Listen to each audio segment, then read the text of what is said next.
Vous écoutez Radio Lomé, il est 12h30.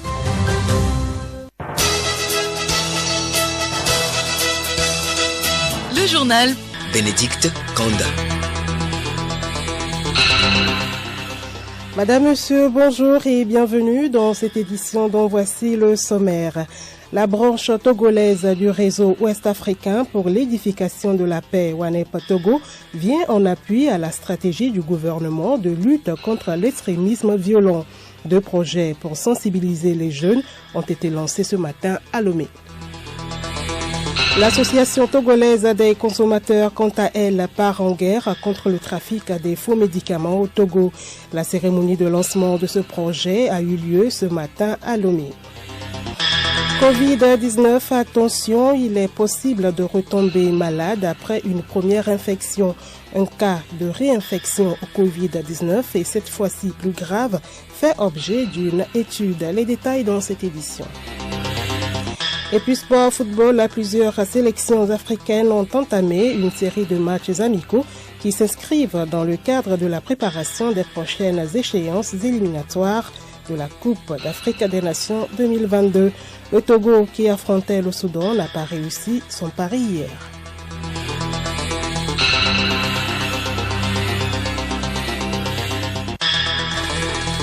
radiolomé.tg. Une fois encore, bienvenue. Célébration en différé ce mardi au Togo de la Journée internationale des personnes âgées. Le ministère en charge de l'action sociale a marqué cette 30e édition par une visioconférence pour cause de Covid-19. Pour assurer la longévité et valoriser le potentiel des personnes âgées, la communauté internationale a choisi le thème « Repenser le vieillissement après la pandémie ». Une occasion pour les pays du monde entier, à l'instar du Togo, de sensibiliser les communautés sur les besoins des personnes du 3e âge. Initiée en 1990 par l'Assemblée générale des Nations unies, cette journée célébrée chaque 1er octobre vise à sensibiliser le public sur les questions touchant les personnes âgées. La pandémie de Covid-19 a permis au ministère d'évaluer avec les partenaires techniques et financiers dont l'UNFPA, l'ambassade de Chine, les contributions de l'État togolais en faveur des couches vulnérables. Kofi Gani, directeur de cabinet du ministère de l'Action sociale. Les personnes âgées sont classées parmi les personnes vulnérables et donc les personnes à risque. Alors, depuis la pandémie de la Covid-19, la question qu'on peut se poser naturellement, où sont nos personnes âgées? Qui les prend en charge? Quelles sont les difficultés que ces personnes rencontrent en matière de prise en charge sanitaire, en matière de prise en charge alimentaire? Nous nous sommes retrouvés pour discuter, faire le bilan, voir quelles sont les actions qui ont été entreprises ici et là et voir également qu'est-ce qu'il faut faire pour mieux accompagner ces personnes âgées. Le gouvernement, on a mis en place un certain nombre de mécanismes, notamment ici. Il y a la gratuité des tranches sociales au niveau de l'électricité, au niveau de l'eau. Il y a eu des distributions des kits alimentaires. Il y a eu des assistances en vivre et non vivre par le gouvernement. Le chef de l'État avait annoncé, ça c'est en cours, la construction de 2 maisons de retraite pour les retraités.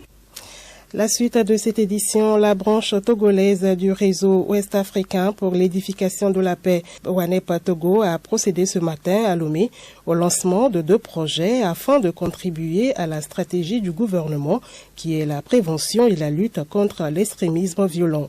Le premier projet, intitulé des Tech Camps sur la cohésion sociale et la lutte contre la désinformation en Afrique de l'Ouest, a pour objectif de contribuer à la réduction des fake news et renforcer la cohésion sociale en Afrique de l'Ouest avec l'implication des jeunes acteurs des médias et des réseaux sociaux venant de la Côte d'Ivoire, du Bénin, de la Guinée-Conakry et du Togo. Le second projet est intitulé « Renforcement de la résilience nationale du Togo face à l'extrémisme et à la violence dans un contexte d'insécurité sous-régionale ». Il vient en appui exclusivement aux activités du comité interministériel de prévention et de lutte contre l'extrémisme violent ainsi que ses comités préfectoraux et cantonaux. Nous reviendrons sur ce sujet dans nos prochaines éditions. L'Association togolaise des consommateurs s'implique dans la sensibilisation et la lutte contre le trafic des faux médicaments au Togo. Elle a organisé à cet effet une conférence de presse ce matin à Lomé. Cette initiative entre dans le cadre de ses activités de sensibilisation, de formation et d'information. Les détails à suivre dans nos prochaines éditions.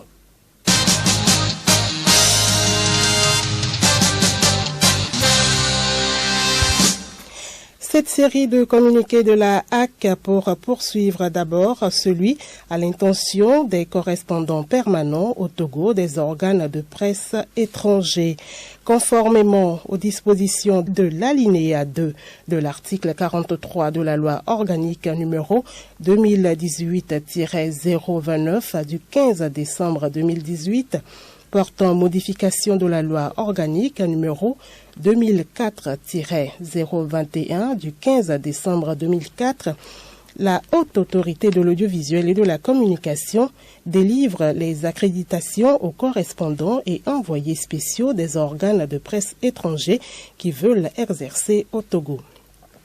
Par ailleurs, l'alinéa 3 de l'article 20 de la loi numéro 2020-001 du 7 janvier 2020 relative au Code de la presse et de la communication en République togolaise dispose qu'en plus de la carte de journaliste professionnel, technicien des médias ou auxiliaire de presse, les correspondants de presse et les envoyés spéciaux d'un organe de presse étranger doivent solliciter et obtenir leur accréditation auprès de la HAC qui en fait copie au ministère chargé de la communication et de la sécurité. Prenons en compte ces dispositions, la HAC a adopté de nouvelles modalités d'accréditation des correspondants de presse et envoyés spéciaux d'organes de presse étrangers au Togo, rendant ainsi caduques les accréditations délivrées avant la promulgation de la dite loi. Le président de la HAC invite par conséquent les organes de presse écrits, audiovisuels et en ligne étrangers à se mettre en règle avec les nouvelles dispositions en vue de l'accréditation de leurs correspondants permanents au Togo. La suite de ces communiqués avec Marie-Claire Pagnot.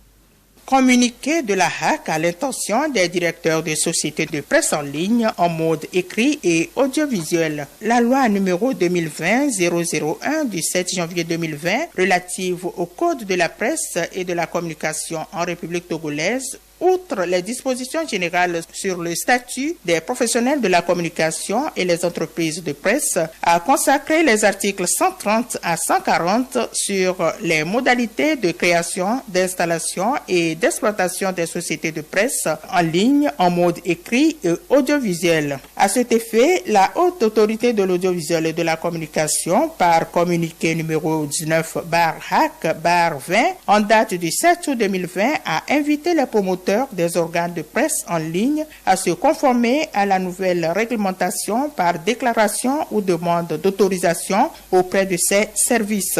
Le président de la HAC porte à la connaissance de ces promoteurs que jusqu'à la prochaine session d'examen d'un nouveau dossier, seuls ne seront désormais reconnus que les sociétés de presse en ligne ayant rempli cette formalité et qui sont titulaires d'un récépissé de déclaration ou d'une autorisation d'installation et d'exploitation. Communiqué de la HAC relatif au dépôt légal des publications écrites. Par communiqué numéro 14/HAC/20/P du 25 mars 2020, la Haute Autorité de l'audiovisuel et de la communication invitait les directeurs de publication des organes de presse écrites à procéder au dépôt légal de leurs différentes éditions sous format PDF. Prenons en compte les mesures d'allègement des mesures prises par le gouvernement dans le cadre de la lutte contre la pandémie du Covid-19 et la reprise générale des activités socio-économiques.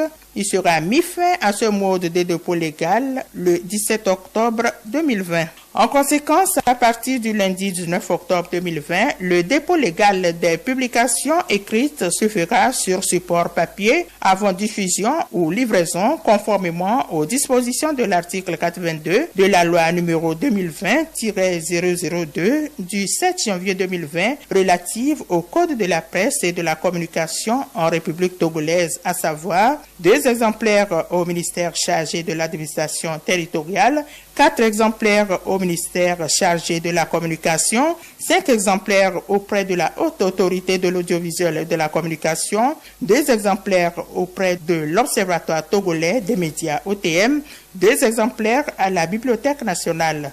Pour les publications paraissant hors de la ville de Lomé, le dépôt légal est fait en 2 exemplaires à la préfecture et au plus tard dans un délai de 7 jours auprès des entités précitées. Le président de la HAC invite les directeurs de publication au respect scrupuleux des dispositions ci-dessus rappelées. Le journal Bénédicte Kanda. Actualité hors du Togo, en Afrique d'abord, au Bénin à côté, une nouvelle plateforme d'opposition appelle à regrouper toutes les forces disponibles pour dénoncer la privatisation du pays et la mascarade électorale en préparation. Cette plateforme dénommée S'engager pour le Bénin demande l'abrogation des lois électorales en vue de la présidentielle d'avril 2021 et en premier lieu du système de parrainage qui aboutirait à l'exclusion de tous les principaux opposants de la compétition. Présidentielle en Guinée, Alpha Condé poursuit sa campagne à l'intérieur du pays. Après Nzérékoré, Lola, Macenta et Gekedou, le chef de l'État guinéen a tenu meeting hier dans la ville forestière de Kissidougou, dans le sud du pays. Au cours de son discours, il a dit regretter les violences survenues dans la région de Kankan où le cortège de son principal rival, Cellou Dalein Diallo, a été bloqué la veille. Et la Corne de l'Afrique n'en a pas fini avec les criquets pèlerins. De nouveaux essaims sont attendus en Éthiopie et en Somalie dans les prochaines semaines. Ils s'étendront ensuite au Kenya. Cette nouvelle vague est favorisée par les vents importants venus du Yémen qui s'étendent sur la Corne de l'Afrique, emportant ces épais nuages sombres de milliards de criquets pèlerins. La FAO tire à nouveau la sonnette d'alarme. Pour en venir à bout, une seule solution, la pulvérisation d'insecticides. Des opérations aériennes et au sol déjà en cours depuis plusieurs mois se poursuivent. Hors du continent à présent, présidentielle du 3 novembre prochain aux États-Unis, plus de 10 millions d'électeurs ont déjà voté par courrier ou anticipé pour éviter de voter en personne en pleine pandémie de coronavirus. Selon le décompte, le niveau de vote anticipé pour cette élection est bien supérieur à celui de 2016. Par ailleurs, le président américain, après avoir interrompu sa campagne pour cause d'infection au Covid-19, a renoué avec ses rassemblements populaires qu'il affectionne. Pour son premier déplacement depuis son hospitalisation, direction la Floride, un état clé où les sondages le donnent en perte de vitesse. Selon le médecin de la Maison-Blanche, Donald Trump a été testé négatif au coronavirus. Covid-19 toujours, un Américain a attrapé 2 fois la maladie à 1 mois et demi d'intervalle. La deuxième infection était plus sévère que la première selon une étude parue ce mardi. Une étude qui détaille ce cas de réinfection, l'un des 5 recensés jusque-là dans le monde. Des précisions avec Marie-Claire Pagnot. Effectivement, cette deuxième infection montre que même si on a déjà attrapé le virus, on peut à nouveau tomber malade. Cela implique que les gens qui ont été testés positifs devraient continuer par prendre des précautions dont la distanciation sociale, le port du masque et le lavage régulier des mains. Les 5 cas de réinfection ont été jusque-là confirmés à Hong Kong, en Belgique, aux Pays-Bas, en Équateur et dans l'État américain du Nevada. Le cas du Nevada concerne un homme de 25 ans chez lequel aucun désordre immunitaire ni une autre maladie à son infection au Covid-19 n'ont été détectés. Une analyse génétique a montré que ces 2 infections successives avaient été causées par 2 souches différentes du coronavirus. Selon l'auteur de cette étude, il faut davantage de recherches pour comprendre combien de temps dure l'immunité contre le virus et pourquoi certaines de ces deuxièmes infections, bien que rares, sont plus sévères.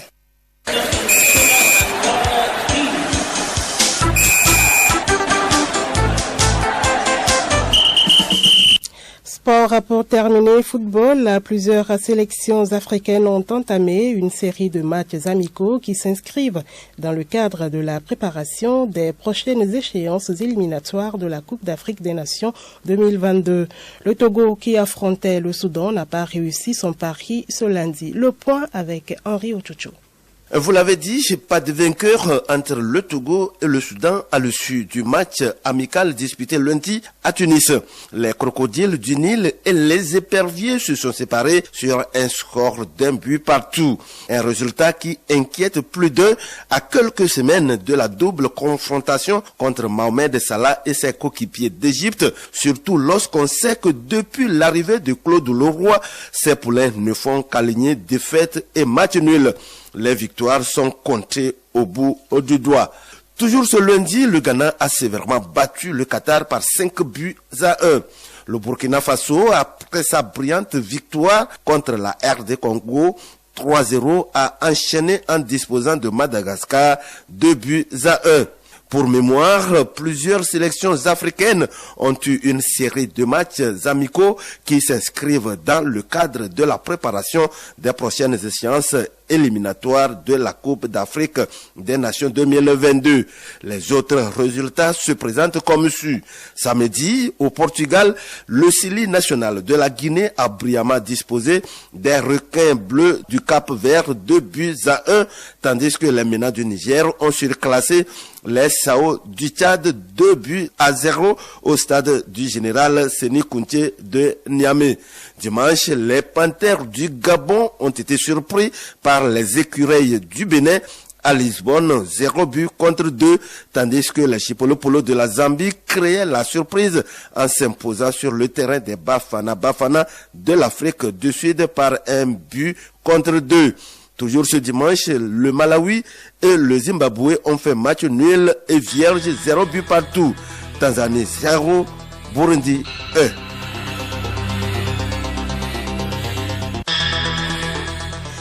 Madame, Monsieur, voilà, ainsi s'achève cette édition. Merci de l'avoir suivi. La rubrique sensibilisation sur le Covid-19 pour nous séparer.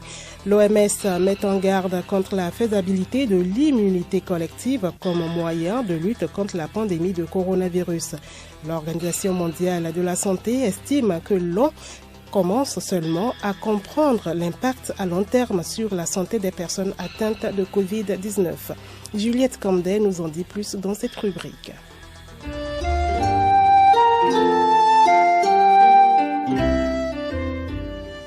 L'OMS a jugé hier inenvisageable de laisser la Covid-19 circuler librement dans la société pour que la population accède, comme certains l'ont suggéré, à l'immunité collective. Jamais dans l'histoire de la santé publique, l'immunité collective n'a été utilisée comme stratégie pour répondre à une épidémie et encore moins à une pandémie. C'est scientifiquement et éthiquement problématique, a déclaré le directeur général de l'OMS, Tedros Adhanom Ghebreyesus, en conférence de presse. Laisser libre cours à un virus dangereux dont nous ne comprenons pas tout est tout simplement contraire à l'éthique. Ce n'est pas une option, a-t-il insisté. La pandémie du coronavirus a fait en effet plus d'1 million de morts dans le monde depuis que le bureau de l'OMS en Chine a fait état de l'apparition de la maladie fin décembre. La grande majorité des personnes dans la plupart des pays sont susceptibles de contracter ce virus. Les enquêtes de séroprévalence suggèrent que dans la plupart des pays, moins de 10% de la population a été infectée, a détaillé Tedros Adhanom Ghebreyesus. Il a également expliqué que le monde n'en savait pas assez sur l'immunité dont jouissent les personnes ayant contracté la Covid-19, en soulignant que certains individus ont nouvellement été infectés. La plupart des personnes infectées par le virus développent une réponse immunitaire au cours des premières semaines, mais nous ne savons pas si cette réponse est forte ou durable, ni si elle diffère d'une personne à l'autre, a-t-il expliqué. Il a souligné que le concept d'immunité collective est utilisé dans les campagnes de vaccination et il a rappelé que pour la variole, il faut que 95% de la population soit vaccinée pour que les 5% restants soient protégés. Pour la polio, ce taux est de 80%.